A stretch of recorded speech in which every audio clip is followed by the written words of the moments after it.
Hello everyone, welcome to study shelter. दोस्तों, जैसा कि आपको मालूम है कि बिहार सरकार के द्वारा जो है एक बम्पर वैकेंसी लाई गई है टीचर का। और इस बार जो ये वैकेंसी है वो बिहार भी लोक सेवा आयोग के द्वारा आयोजित किया जा रहा है। तो आइए जानते हैं इस वैकेंसी के बारे में डिटेल में।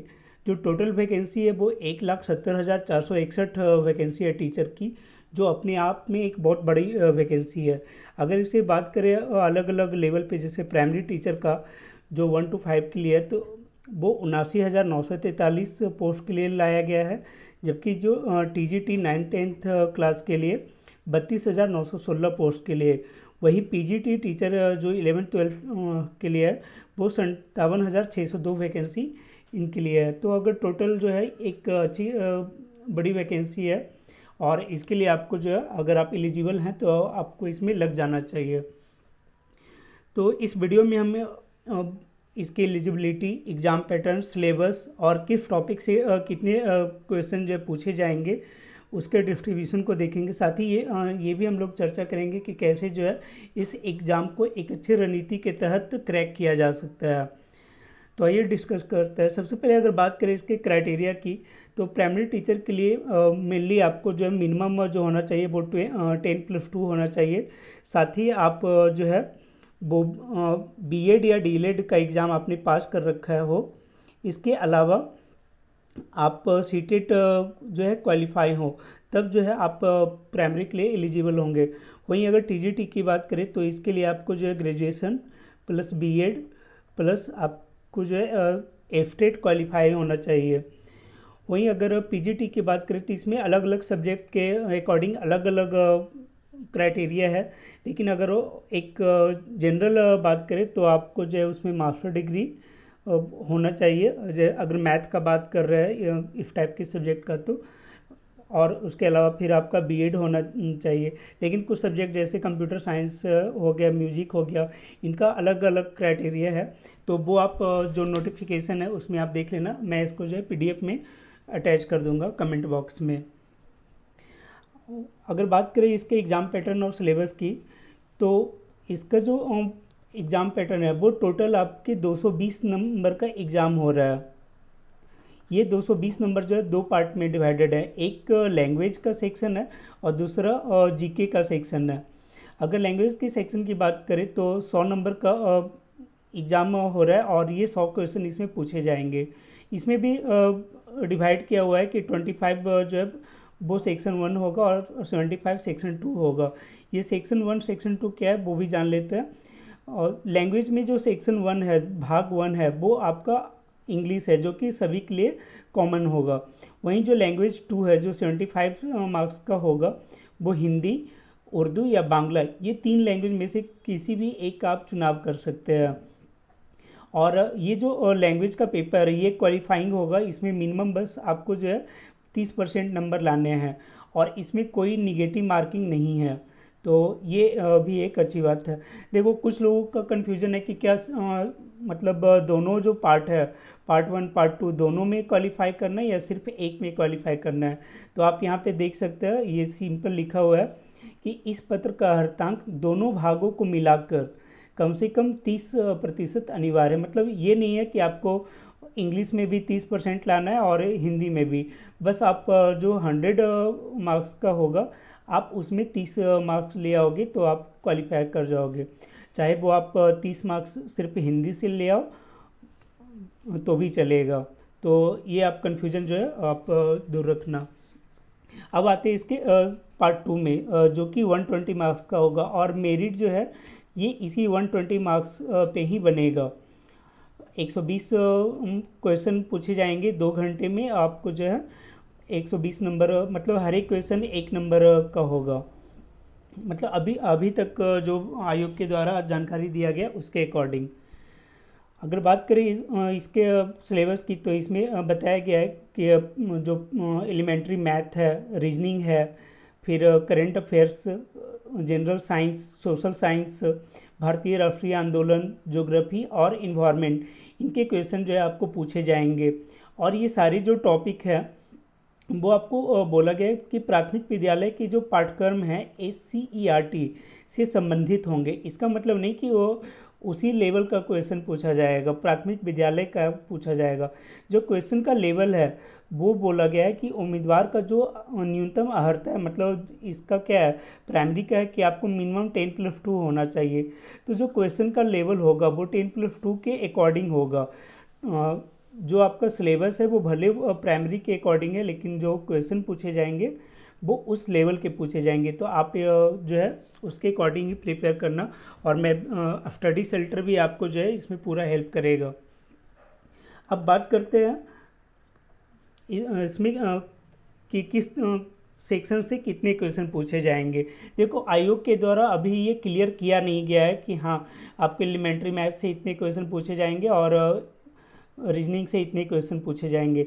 लेकिन आयोग के द्वारा जो अभी तक बहुत सारे एग्ज़ाम लिए गए हैं, जैसे बीपीएससी असिस्टेंट का, हेड मास्टर का जो पिछला बार एग्ज़ाम हुआ था, और भी अगर एग्ज़ाम की बात करें जो आयोग कंडक्ट कराता है, उसके अगर अकॉर्डिंग देखा जाए तो इन सारे टॉपिक से जो है एक अनुमान के अकॉर्डिंग इस तरीके का जो क्वेश्चन का है वो डिस्ट्रीब्यूशन हो सकता है।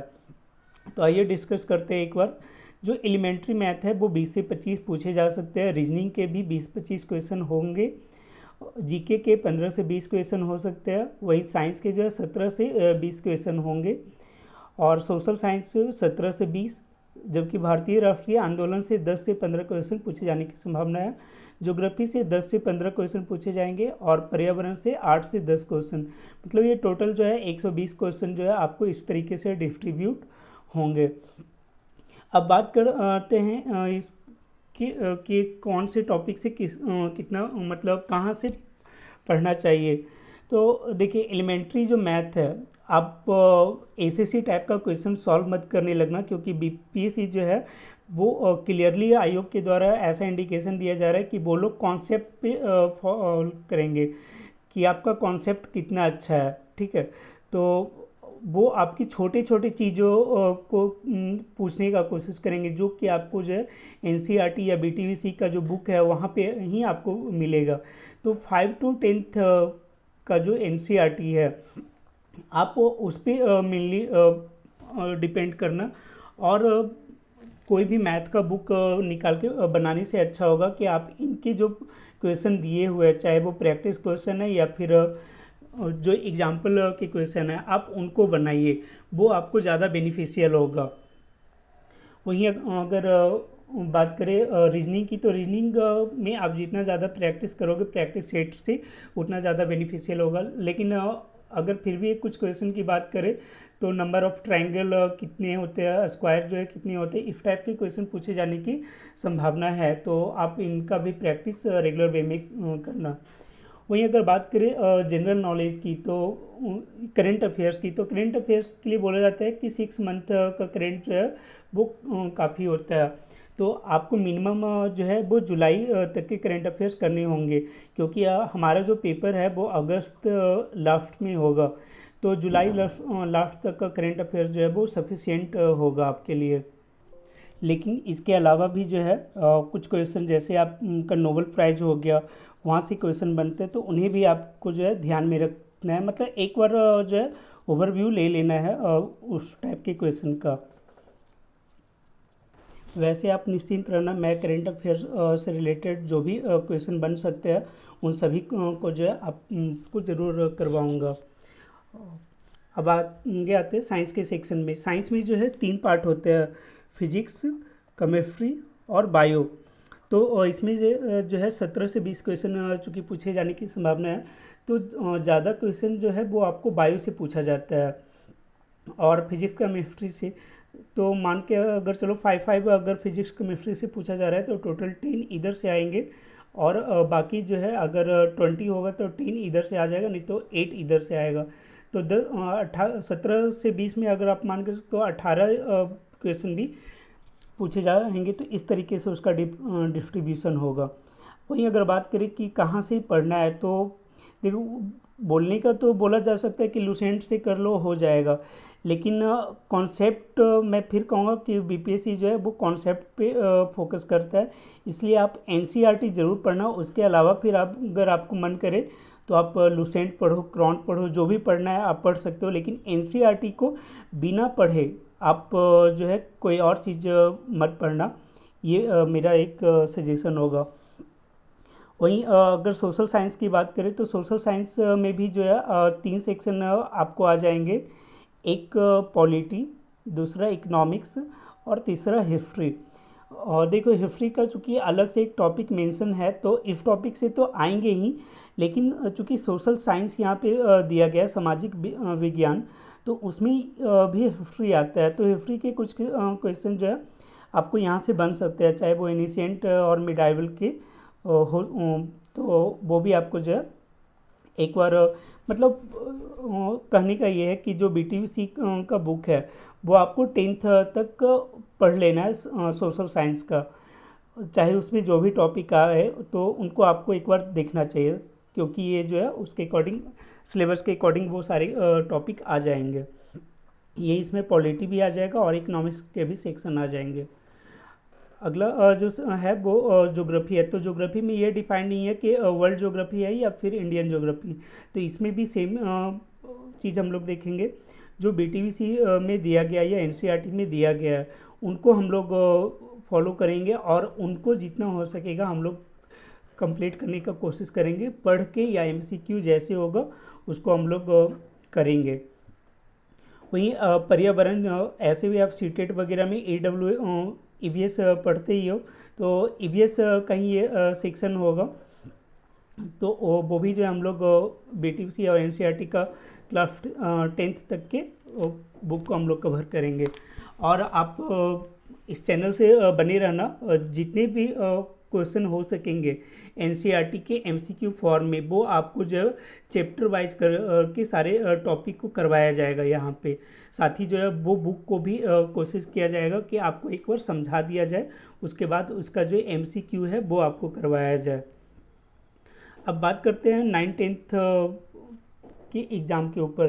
तो 9th 10th में भी सेम पैटर्न है। पहले तो मतलब लैंग्वेज कंपलसरी है सबके लिए, जो आपका 100 मार्क्स का होगा, मैंने जो पहले डिस्कस किया था।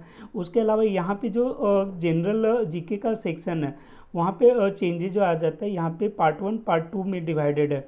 पार्ट 1 में जो है वो 80 मार्क्स का है और पार्ट 2 40 मार्क्स का है। ये 80 मार्क्स में क्या है कि यहाँ पे आपको एक सब्जेक्ट चूज करना होगा कि आप किस सब्जेक्ट के टीचर प्रॉपर वे में बन रहे हो। अगर आप साइंस के बन रहे हो तो साइंस के जो है वो आपके 80 क्वेश्चन पूछे जाएंगे। मैथ के आप टीचर होगी तो मैथ के जो है 80 क्वेश्चन पूछे जाएंगे। और वही जो पार्ट टू में जो है आपको ये सारे टॉपिक से, जैसे elementary math, current affairs, general science, भारतीय राष्ट्रीय आंदोलन और ज्योग्राफी, आप देख सकते हैं यहाँ पे जो है पर्यावरण, सामाजिक विज्ञान, ये सारे टॉपिक नहीं है। रीजनिंग भी यहाँ पे नहीं है। तो आप जो भी पढ़ाई करना सिलेबस के अकॉर्डिंग करना, बिना मतलब का रीजनिंग और जो बाकी के टॉपिक है, चाहे वो पॉलिटी हो या फिर इकोनॉमिक्स हो, उनके ऊपर अपना टाइम बर्बाद करने की कोई ज़रूरत नहीं है। तो आप जो सिलेबस में दिया गया है मेनली आप उसके अकॉर्डिंग अपना प्रिपरेशन के आगे बढ़ाओ। और ये टोटल अगर देखा जाए तो ये 5 टॉपिक है, और हमें जो है पार्ट 2 में पूछा कितने जाना है 40 क्वेश्चन। तो 40 क्वेश्चन जो आपको 5 टॉपिक से पूछे जाएंगे, मतलब ऑन एवरेज जो है वो 8 से 10 क्वेश्चन जो है आपको मिलेंगे, ठीक है, हर एक टॉपिक से। तो इस तरीके से आपको जो है अपने आप को प्रिपरेशन करना है, और ये भी जो है सेक्शन हम लोग आपको करवाएंगे। आते हैं अगले उच्च माध्यमिक विद्यालय 11th 12th के ऊपर। तो इसमें भी आपका जो लैंग्वेज का सेक्शन है वो कंपलसरी होगा 100 मार्क्स का, और उसके बाद 120 मार्क्स में यहाँ पे जो डिस्ट्रीब्यूशन है वो 80 मार्क्स आपके होंगे जो आपका सब्जेक्ट है उसका, ठीक है। और यहाँ भी 40 मार्क्स में इन सारे टॉपिक से आपको पूछे जाएंगे। Elementary math, current affairs, general science, भारतीय राष्ट्रीय आंदोलन और भूगोल। मतलब जो 9 और 10th का सिलेबस है वो हूबहू सिलेबस जो है आपका 11th 12th का है। आपको जो डिफरेंसेज आएगा वो आपका पार्ट 1 में आएगा, क्योंकि यहाँ पे जो क्वेश्चन होंगे उसका लेवल थोड़ा ज़्यादा होगा। और ये लेवल जो है आयोग के द्वारा भी बोला गया कि जैसे कुछ टॉपिक है, सब्जेक्ट है, मान लो आप हिस्ट्री की ही बात करें तो हिस्ट्री में क्या है कि आपको जो है वो मास्टर डिग्री है, तो क्वेश्चन का लेवल जो है हो सकता है थोड़ा टफ हो। बोला गया कि अगर आप 11वीं 12वीं को पढ़ा रहे हो तो आपको जो है कम से कम इतना जानकारी हो कि आप इससे हायर जानकारी हो, तो आप अगर बीए और एमए किए हुए हो तभी आप अच्छे तरीके से 11वीं 12वीं के बच्चे को जो है पढ़ा सकते हो। तो इसलिए जो है क्वेश्चन का लेवल यहाँ पे थोड़ा आपको अप दिख सकता है। और इसमें भी मेनली आप जो है एनसीईआरटी को तो फॉलो करना ही, ठीक है। इसके अलावा कुछ और भी बुक है जो कि आपने ग्रेजुएशन में पढ़े होंगे, आप उन्हें भी फॉलो कर सकते हैं। लेकिन एनसीईआरटी को हर हाल में जो है, चाहे आप किसी भी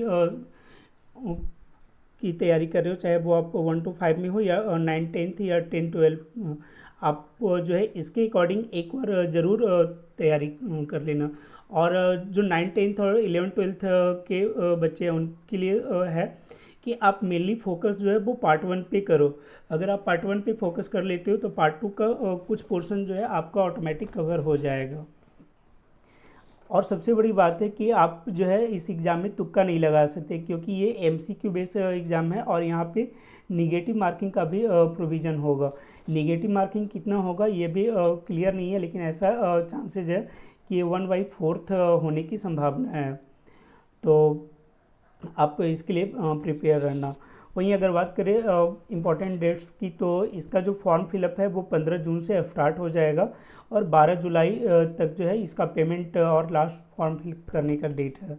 लेकिन बहुत सारी चीज़ें हैं, जैसे आप का जो है डोमिसाइल हो गया, कास्ट सर्टिफिकेट हो गया। कास्ट में भी आपको जो है यहाँ पे बोला गया है कि जो नन क्रीमी लेयर सर्टिफिकेट है वो आपको होना चाहिए और वो आप अपडेटेड रखना, क्योंकि यहाँ पे जो क्राइटेरिया है वो बोला गया कि जो फॉर्म का लास्ट डेट है उतनी तारीख तक कम से कम बना हुआ होना चाहिए। ईडब्ल्यूएस का भी अगर बात करें तो वो बोला गया कि 2022-23 फाइनेंशियल ईयर का ईडब्ल्यूएस बना होना चाहिए। तो फॉर्म फिलअप करने के पहले जो है आप इन सारे डॉक्यूमेंट को पहले से तैयार रखो, और जैसे ही फॉर्म फिलअप होना स्टार्ट हो जाता है आप बिना देरी किए आप फॉर्म को फिलअप कर लो। वही एग्ज़ाम का डेट जो है आपको मालूम है कि वो पहले से डिक्लेयर कर दिया गया है, 19, 20, 26 और 27 अगस्त। तो ज़्यादा दिन नहीं बच रहा है, बस जुलाई और अगस्त 2 महीने उधर और ये जून का मंथ। तो ये पता भी नहीं चलेगा आपको फॉर्म भरने में और अपने डॉक्यूमेंट में ही निकल जाएगा। तो आप अपनी तैयारी को जो है थोड़ा फास्ट पेस पे करो और स्टडी सेंटर से जुड़े रहो, क्योंकि जो भी इसकी सिलेबस है उस सिलेबस के अकॉर्डिंग जो है यहाँ पे आपको तैयारी करवाया जाएगा। तो इस वीडियो में इतना ही। All the best. Thank you.